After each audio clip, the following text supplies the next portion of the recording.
Before we get into, your thoughts on how to give good feedback, I'd love to understand when you are giving me feedback, Yep. you're my manager and you're giving me some feedback.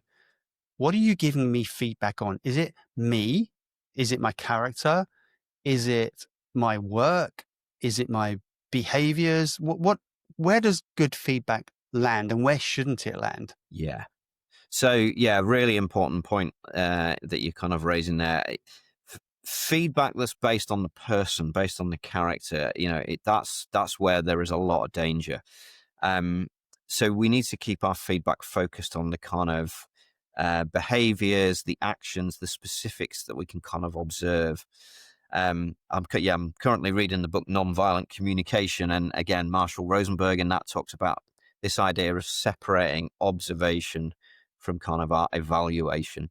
So yeah, if I say to you, oh Jeremy, you failed to get that report to me last week, that's just so lazy, then Mhm. that's going to feel like a personal attack. Um, Sharing with you perhaps that, look, we had an agreement that that report would be with me by Thursday, and it wasn't. You know, that's had an impact because I've had to have a difficult conversation with the client. Um, I was hoping we could have a conversation about that. That's focused on the behaviors, on the kind of the observable actions, rather than me kind of straying into that sort of character assassination territory. Yeah, and talking about impact is, I think, really important because as you Yeah. described there, if someone lets you down, doesn't get something done in time, Yep. you have to go and pick up the pieces, right? And you're the one Yeah. who kind of gets it on the chin. Yeah.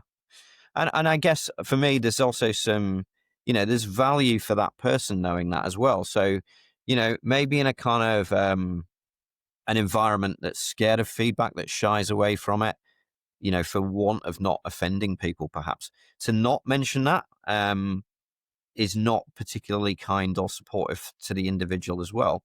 So, actually, maybe it's useful for that person to realize, what Mm. what I did there had an impact that I wasn't intending, and that impact's kind of rippled on. That's actually going to help them. That's going to be beneficial information for them to kind of adapt what they do going forward, perhaps. So to not tell them is equally as bad, perhaps, as delivering it really unkindly. Yeah, because otherwise I'm left thinking you are literally just criticizing me and I Yeah, don't get the connection between what I failed to do or what I did poorly and what the outcome was. And, we all want good yeah, outcomes. So if there's a bad yeah, outcome associated, I should understand that. Because yeah, only then can I change my behavior. Only then can I go, actually, Clem needs that report every Thursday. Now I must prioritize and get that done. yeah, So, yeah. exactly. Yeah. And again, another phrase I like to use, it's feedback is just data.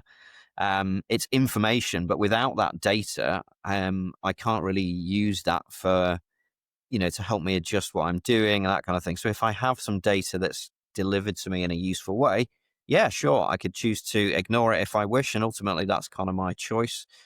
But ultimately, I might choose to use it in a way that's going to support me and the organization and my manager and all that kind of thing.